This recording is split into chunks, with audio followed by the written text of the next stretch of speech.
Hello, darling. I thought you'd never get rid of that girl. What are you doing here? Waiting for you. What, the hospital? I didn't like it there. How did you get here? You wouldn't believe me if I told you. You know, I'm really starting to wonder if radio frequencies are just like 6,000 times louder in the spirit world and we're just like shaking them awake by talking about this crap. Because today, ladies and gentlemen, have we got a show for you. Take it away, Sarah. Well, I would like to welcome everybody to Ookum Spookum Podcast. I am Sarah. I am your host that is really regretting the fact that she doesn't know where the red vines that Carmela got for her are. I'm sorry. You know, maybe if they tasted good, they would show up more often. Son of a bitch. So here I am sitting there with no red vines. I am your host that is into all the love and light and hippy dippy and shadow worky Gen X type of stuff. And this is... I am your Gen Z representative of hatred and darkness. And today we are talking about Nostradamus, the great prophet of our species. How much do you know about this guy? I went through a Nostradamus phase, as all of us did, probably in junior high. And I was like, holy shit, this is just too crazy. Like, how could this even exist? And then I went through a phase where I got really scared because I was like, oh, like the end of times is happening like next week and I should probably be prepared. I'm not Christian. I don't know what's going on. So, you know, I know that much about it. I know enough to give me a complex when I was in junior high. And you know what, Sarah? That was the point. Everything that you just experienced is what you were designed to experience. And I'm going to tell you why. Nostradamus was born Michel de Nostradamus in December 14th, 1503. So I think that's... I'm trying to figure that out in my head. I think he is a Sagittarius. I'm fairly certain. Yes, because Capricorn starts around like December 20th. Yes, because Jesus is a Capricorn and he shouldn't be. That's how I remember the time periods. Come here, Luna. Yes, my godfather speaks fluent French, and I'm sorry, I will be disappointing him throughout this episode.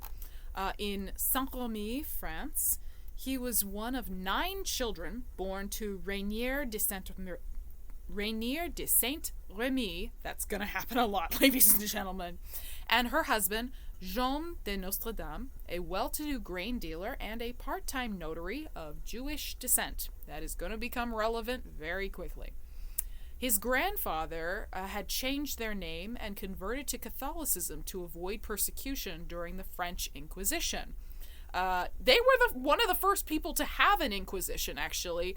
I believe in the 13th century, if not even earlier. Like, we're talking the 1048s and shit like that. The Spanish Inquisition, that no one ever expects, started in 1478 under the orders of Queen Isabella of Portugal, I believe. Yes. During his childhood, though we know exceedingly little, a young Nostradamus was taught the basics of Latin, Greek, Hebrew, and mathematics by both of his grandfathers. It's believed that his maternal grandfather also introduced him to Kabbalism and the teachings of astrology, giving Nostradamus his first exposure to the concept of divination. Nostradamus went to the University of Avignon at age 14 to study medicine. This period of study was cut short by the timely arrival of the bubonic plague. Sweet. Ladies and gentlemen, this is the Renaissance, and the Renaissance is barely not the Middle Ages. Nostradamus describes using his time traveling back home to learn herbal remedies and to do odd jobs as an apothecary. This will also become relevant later. He attempted to treat the plague with newfangled ideas of cleanliness, low-fat diets, and frequent bathing, which were not popularly received at the time. I do want to get ahead of this, though. People did bathe back in the day, guys. It wasn't a once-a-year thing, okay? They just believed, at the time, that disease was spread through water by absorption through the pores. And so people would take what were called dry baths, which is basically just where you run a towel over your skin with, like, maybe some kind of, like, cleansing or cleaning powder. Obviously, that doesn't actually cut it. But this is the age of miasma theory, which miasma theory was the predominant germ belief from the ancient Greeks until about the 1880s with the discovery of germs, right? Which is germ theory is what we operate on today. Mm-hmm. Miasma theory was basically that all disease in the world comes from bad air or night air, basically, and that you would breathe it in and then become sick. We now know today that bacteria are living and unique individual, I guess creatures is the word I'll choose for right now. And so medical knowledge at this point was in its baby infancy. My medical knowledge is still in its baby infancy. You know, and I don't want to have the responsibility of being a doctor. No. I don't want to be, or want to have to be right all the time, or somebody will never trust another one of my medical colleagues for the rest of their life. The high pressure of any sort of doctor, I'd salute any of you that do it. Trust and believe. After a few years, in 1522, Nostradamus went to the University of Montpellier, which still exists, by the way, hoping to complete his doctorate of medicine. He was often outspoken about the value of astrology, something the Catholic priest who ran the university took an exception to. Go figure. They soon discovered his previous work as an apothecary, which was forbidden to doctors at the time, as it was seen as a manual trade. Explain that to me.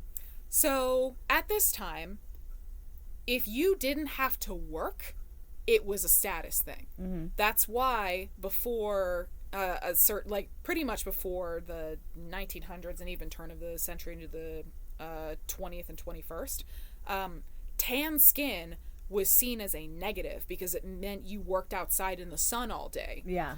I did know that. Yeah, pale skin meant you were indoors pretty much the entire time.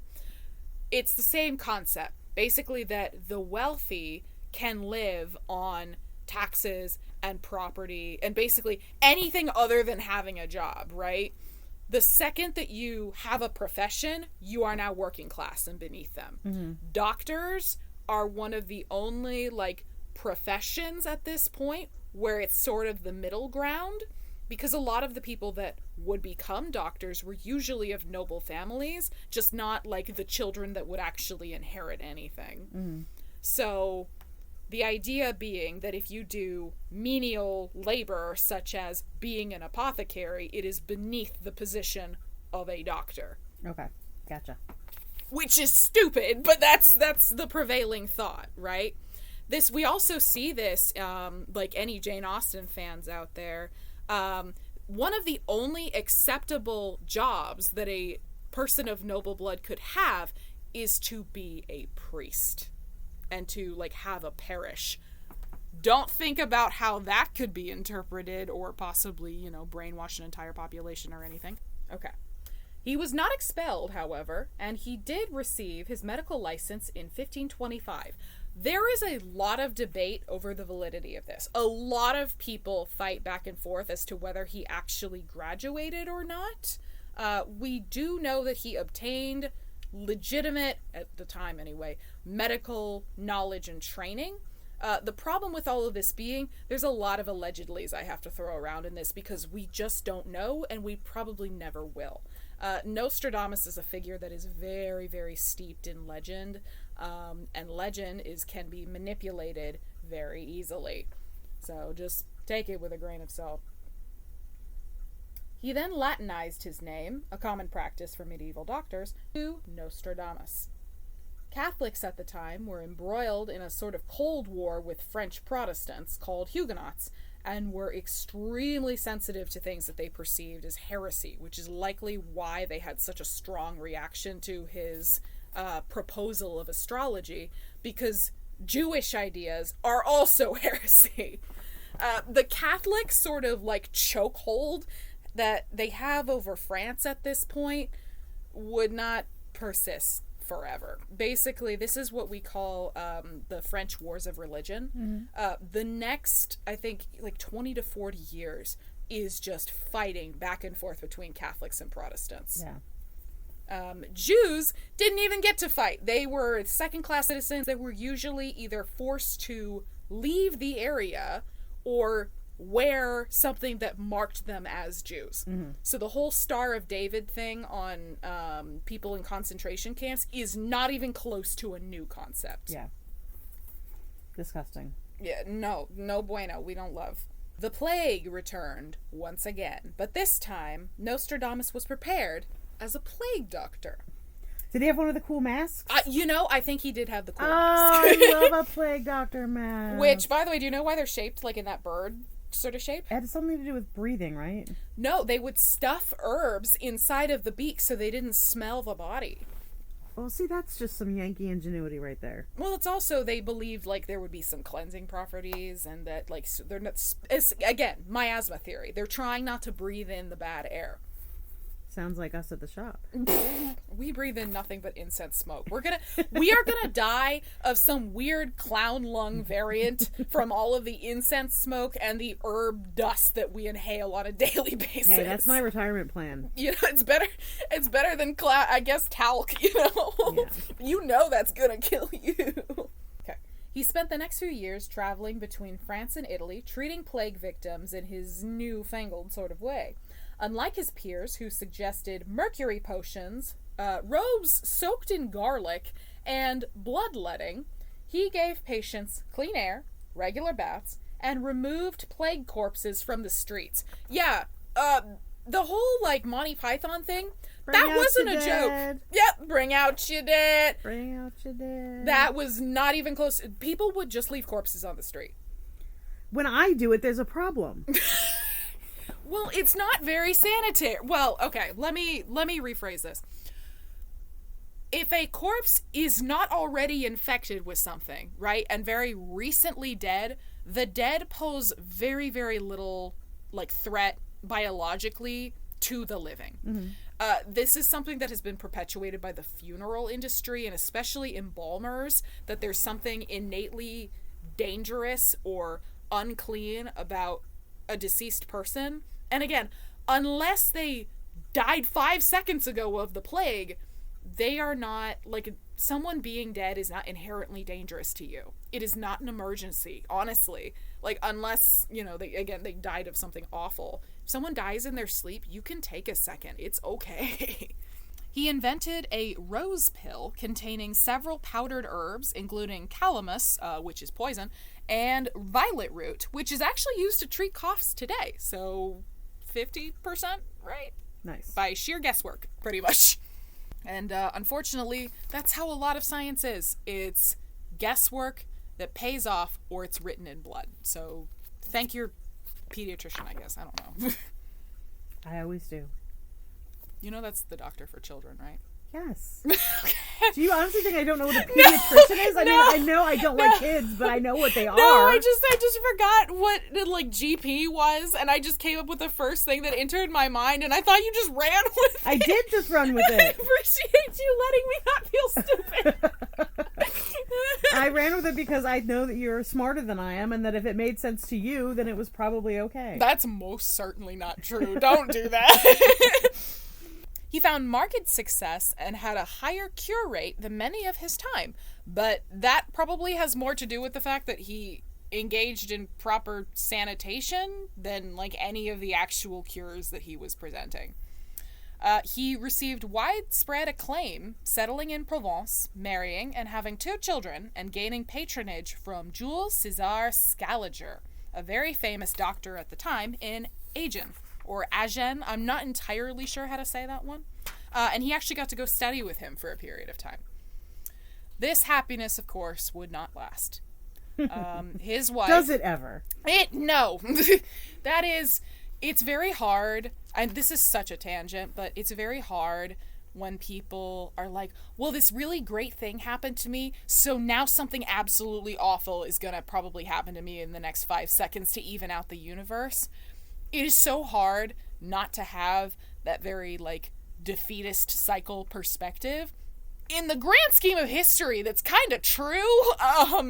On an individual level, though, the universe does not have a personal vendetta against you. Sometimes life just sucks a little bit. Yeah.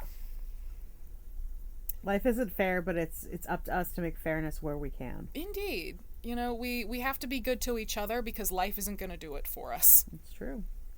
So he unfortunately did lose his wife and both children to the plague that he was meant to cure. And because of this loss, he also lost his patronage with Scaliger, and a lot of confidence from the medical community, which is fucking bullshit, by the way. Yeah. But I also get it. Again, if the doctor can't even save his own family, how's he going to save you? That's not an outrageous conclusion to come to. It's an unfair one, most certainly, but I get it. Yeah. And here's a little bit of Nostradamus' own words on just how devastating the plague was. Among the most admirable things I saw was a woman who, even while I was calling to her through the window, replied to what I was saying while sewing herself unaided into her own shroud, starting with the feet. She was later found dead in the house, her sewing half finished. That is the most metal thing I've ever heard in my entire life. But that's also, that is how fast you would die. So, the bubonic plague decimated Europe, killing an estimated 50 million people. Jesus. 50% of Europe just gone in the 14th century, which was one of the worst outbreaks. Just so you understand the gravity of this, we all lived through COVID-19. I want you to imagine right now, whoever is in the room with you, half of you are just gone. It could have been a day. You could have seen that person on the street and they'd be gone the next day. That is how absolutely devastating this plague was, which is very likely why it was so devastating to people's confidence in a doctor who couldn't even save his own family. And again, that's not down to any individual. That's just, unfortunately, what we had at the time. And there were 3 major pandemics of the plague caused by the Yersinia pestis, bacterium, transmitted by rats and poor hygiene. And you like rats. I like rats. They're sweet. It's not their fault they get bitten by fleas. Yes, it is. Okay. There were also 3 types of the bubonic plague. There was the bubonic, the septicemic, and the pneumonic. Which one do you think kills you faster? Bubonic. Close, Pneumonic. but no cigar. Bubonic is actually the most survivable out of the 3. So bubonic plague has a 13% death rate. Septicemic has a 40% death rate. And pneumonic is 100% if you do not receive treatment within 24 hours. Wow. Just to put some explanations there, bubonic plague is the initial, that is the baseline bacteria. So that's where you see the buboes, the pustules, the infections of the skin, things like that. The septicemic version is where the bacterium basically makes its way into your blood. No sepsis, yeah. Yeah. And the pneumonic version is where you breathe it in. It sounds awful. Yeah, which is why it's the worst, because it goes straight to your brain and you die. This is a fun thing for you to know about me. I am a really, really, really bad hypochondriac, so talking about this shit is fucking torture for me. But I wish I had known that before I wrote this script. I'll be fine. I'm just feeling a little woozy. If it makes anybody else who is a little bit of a hypochondriac afraid at home, we have a vaccine for this, and it is very easily treatable in the modern day. It is very, very rare for any cases of bubonic plague to be reported. Not impossible. I think about 5 people a year get the plague. Okay. Nobody really dies from that shit anymore unless you do not receive medical attention for either an extended period of time or if you have one of the more devastating ones. Yeah. Dude, I just don't put it past me to be able to catch and die from the bubonic plague in this day and age. I'm fairly certain most bubonic plague that is in the United States is sequestered into swampish sort of areas. Don't quote me on that, but basically the likelihood of any individual either present or listening to this show getting the plague is pretty low. You don't know what I do in my free time. Yeah, roll around in fleas. I was punk rock, baby. Grief caused a shift in Nostradamus, throwing himself into astrology, the occult, and Kabbalistic practice. This, of course, caused trouble with the papal law, and he left for Greece and Turkey to study abroad and kind of absorb all that he could about the occult. Supposedly, when he was traveling in Italy, he met some Franciscan monks on the road, predicting that one of them among them, whose name was Felice Peretti, would become pope. In 1585, Felice did indeed become Pope Sixtus V. In 1547, he would return yet again to Salon de Provence, marrying a wealthy widow named Anne Ponsard and having 6 more children. Christ. This is when he began writing his predictions. I'd be predicting that my life was going to end soon because I can't handle that many kids. Yeah. I mean, that is the reason people had so many kids, because the very high possibility was that most, if not all of them, probably would not survive. Also, contraception wasn't really a thing, so yeah, you were screwed either way. Literally. This is when he began to write his predictions. He would meditate before a bowl of water with different herbs setting inside of it in front of a mirror for hours, writing down whatever visions would come to him. That is fucking bullshit. Are you kidding me? Do you know how much harder it is for me to have any sort of, like, meditative, ether experience? This dude was throwing fucking twigs in a bowl, and God was telling him exactly what would happen for the next 2,000 years. Yeah. Yeah, you're giving me a complex.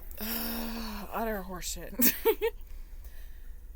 With these musings, he wrote Les Prophéties, or The Prophecies, a collection of 942 poetic quatrains divided into centuries, allegedly predicting the events of the future. The book was first published in 1555 and has rarely been out of print ever since its publication. He also wrote small, like, almanacs, or just, like, mini versions of the major prophecies, and they really helped sort of drum up a lot of the media attention, if you will, on his work. He predicted the next 2,000 years in one book. Let's listen to some of his prophecies, starting with what came true and what did not. I'm all ears. And we're going to make it a little bit of a game. I'm going to tell you a prophecy, and you have to figure out what event in history he is talking about. Okay. Let's start with prophecy number 1. The blood of the just will be lacking in London. Burnt up in the fire of 66. The ancient lady will topple from her high place. Many of the same sect will be killed.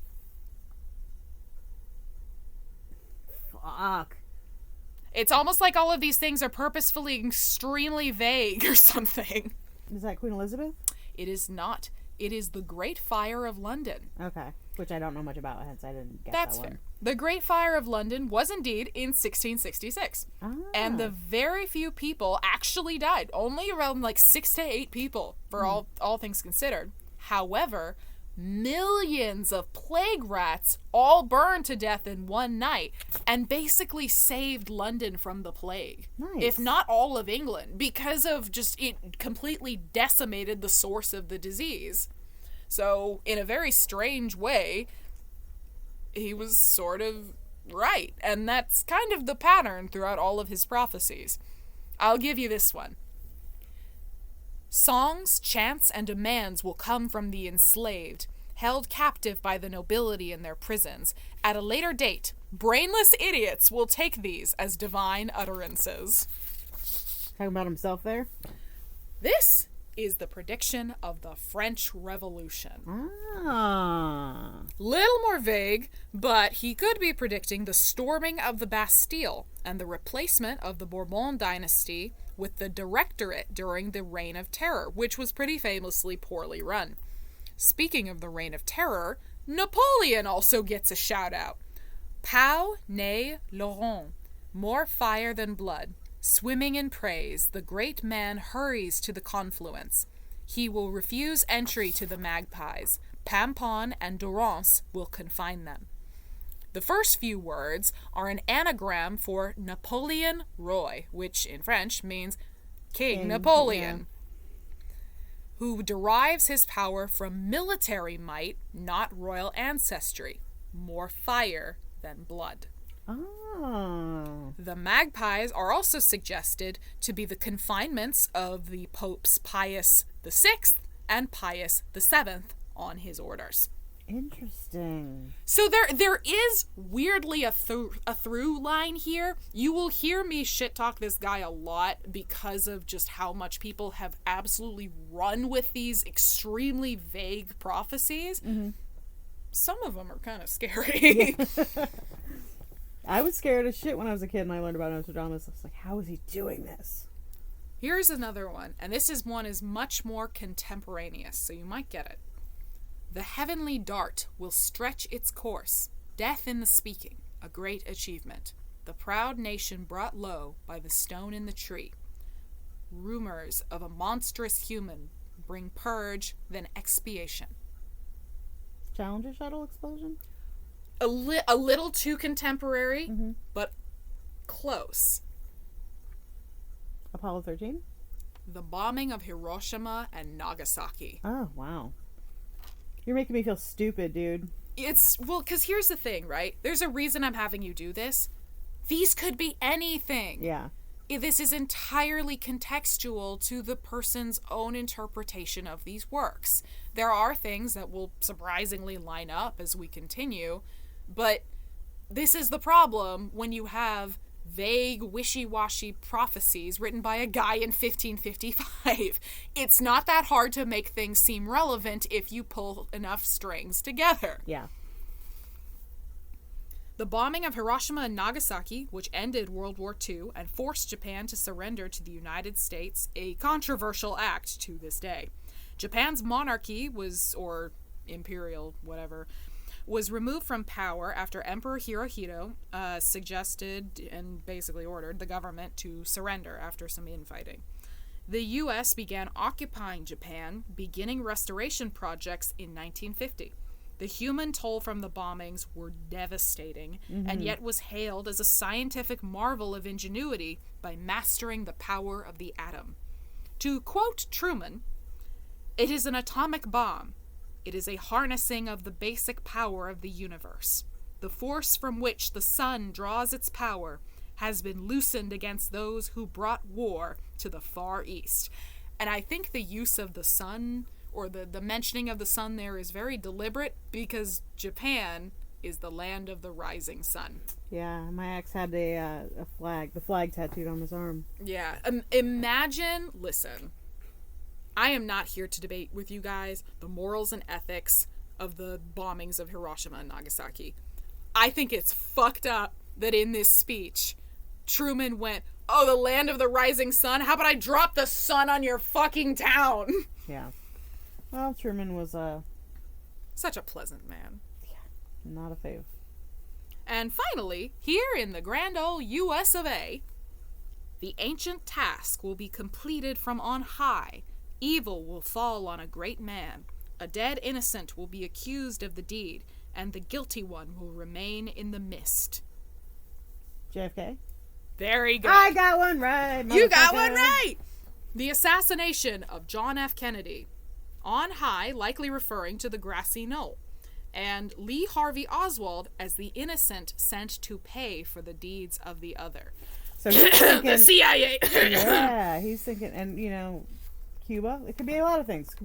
But he's saying that Oswald was not the shooter. As far as Nostradamus is concerned, Nice. I'm picturing this ancient, heavily bearded wizard just peering into the folds of time and just seeing JFK getting absolutely bust slammed into the side of a car. He's seeing Jackie picking up the brain remnants, and he was like, "Oh my god, what happened, guys?" Yeah. We're gonna talk about the JFK assassination, don't you worry, folks. But before we get into his less than stellar predictions, let's head over to Victor. You mind if I smoke? Now hear this, now hear this. This is our ad break. We are coming at you live from Sticks and Stones in Fairfax, Virginia. We are your favorite neighborhood witchy store with candles, incense, journals, crystals, everything you need to light your path on your spiritual journey. We also have readers here every day but Monday. And we have a list of wonderful events such as classes, workshops, parties, events on our meetup app, Witchy-Ways. So come and check us out. Now hear this, now hear this. Back to your regularly scheduled program. Smoke? I always smoke at the theater. Somehow it enhances the performance. All right, let's get into the stupid ones. So, let's start with this, because I think you'll enjoy it.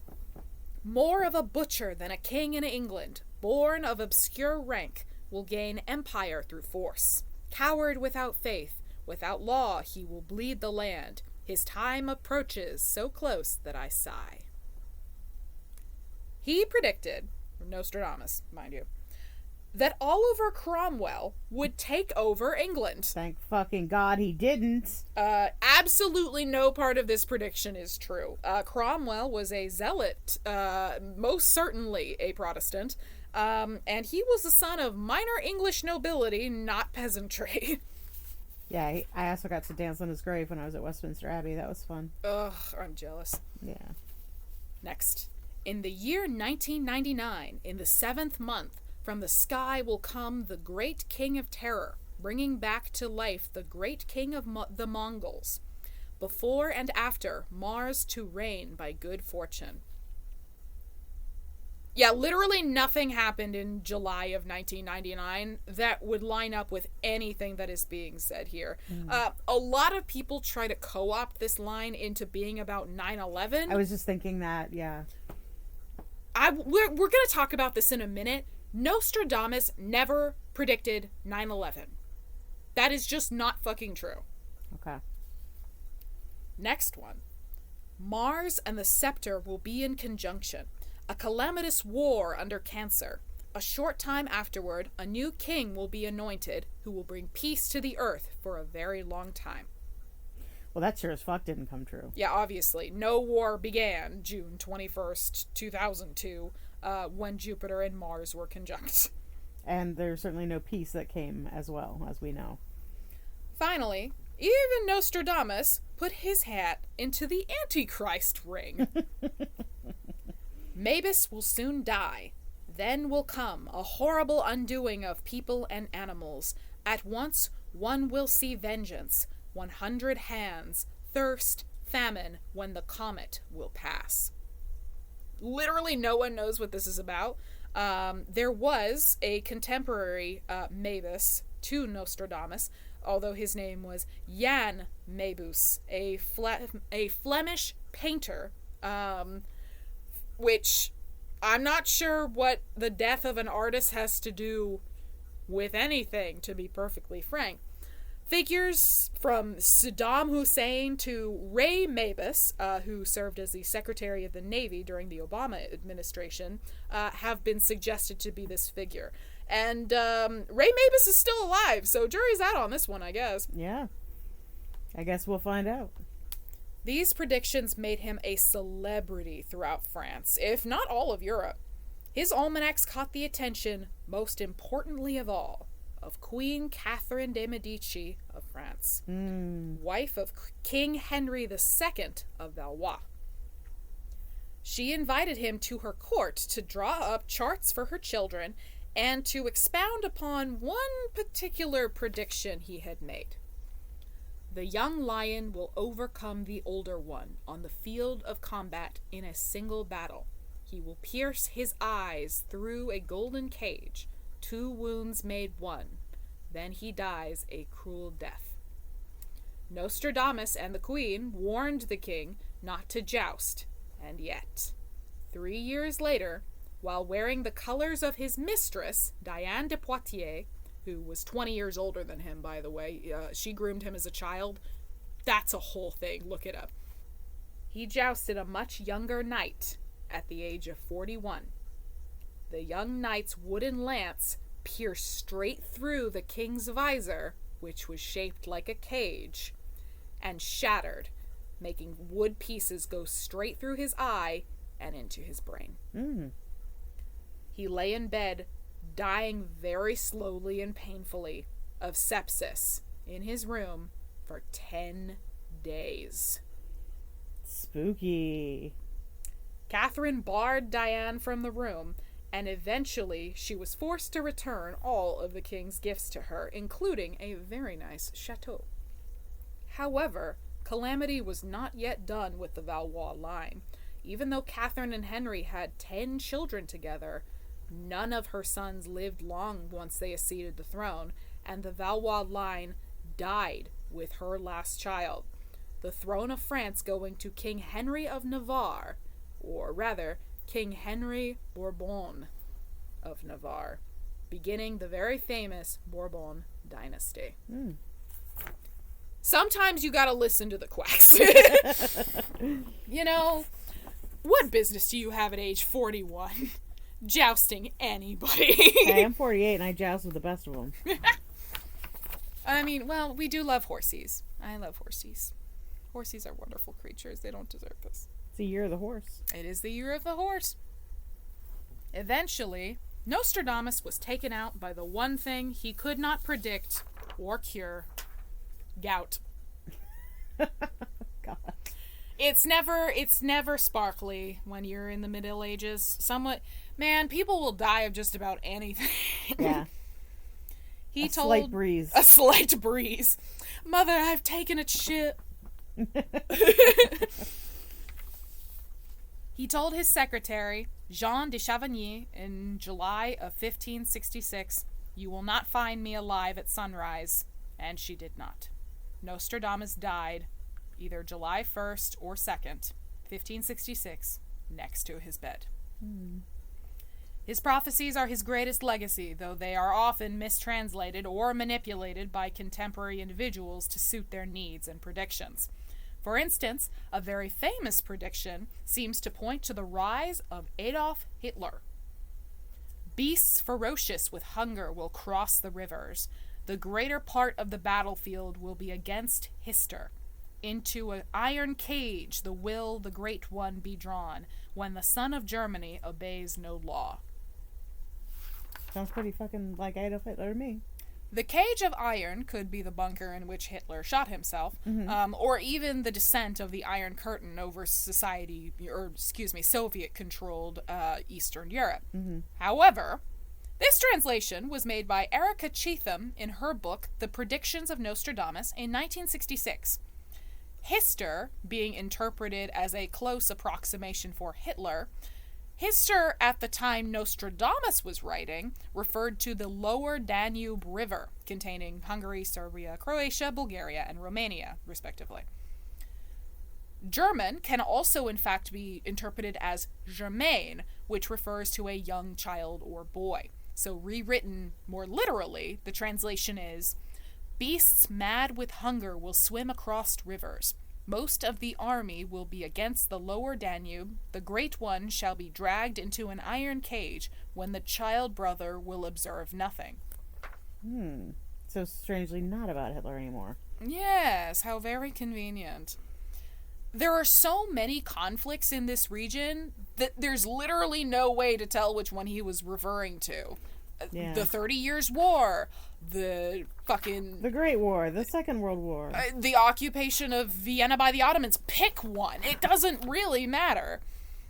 There are so many ways that you could interpret that, but you chose, posthumously, irresponsibly, and unethically, to suit your own desires. He also, once again, ladies and gentlemen, did not predict 9/11. That prophecy that rolls around on the internet is straight up fiction. Someone made that shit up. We have every single part of the Book of Prophecies. There is no, we scrounged up an extra quadrant. No. That's like making me think about when Tupac released all that shit after his death. He had 10 albums come out after he died. Same basic thing. Okay, either he was very self-conscious and just never posted a lot of his, unreleased songs, or somebody's a liar. That's what I'm saying. Or it's the power of magic. Mm-hmm. However, the sales of his prophecy book increased dramatically after 9/11 because of this rumor. Many of his prophecies are also summarized versions of biblical prophecies, as well as other contemporaneous books of prophecy and apocalypse from his own period. So most of the shit in here isn't even his own work. Meditation is just kind of the glue that strung all of this together. That's insane. And I don't know. The fact that somebody would try to exploit 9/11 like that is just pretty gross to me. So I don't know what the fuck any of these mean, and prophecies like these are 90% of the actual book. In reality, we will never know if Nostradamus was the prophet of our species or a weird old quack who spent too much time in the ether. Same could be said for us. You know, again, like, I really love astrology. I honestly do. I think there is something to it. I just don't think it should be used like this. Yeah. I mean, there's nuance to it, right? Because there's so much of it that is helpful, and then you also have to have, your feet grounded in some sort of reality. Yeah. And it's hard to know where those lines are, I think. I will say that the spirituality that I've encountered in my life has been, for me personally, extremely helpful when it comes to healing. Yeah. I mean, we would not do what we did if we did not find value in it, right? Yeah. Because people give you a lot of shit when this is your job. Oh, yeah. Yeah, I've been called all kinds of things. Yeah, anything from fraud, shyster, again, quack is a very common one. Crazy. A scam artist, crazy. Mm-hmm. Then we're making shit up, whatever the hell, right? Again, it is a tool. It can be a tool for your positive benefit, your self-actualization, your spiritual care, or you can use it to drum up weird-ass theories about 9/11. Yeah. The choice is yours. Indeed. Which is why never take tea on a Tuesday, never go outside in white, and always second-guess your psychic. You can tell me to go touch some grass?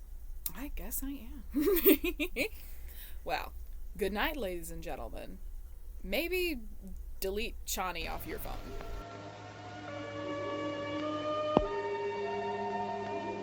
That was one of the most enjoyable half hours I've ever spent. Oh, well, Vera, how could you? Poor Ruth.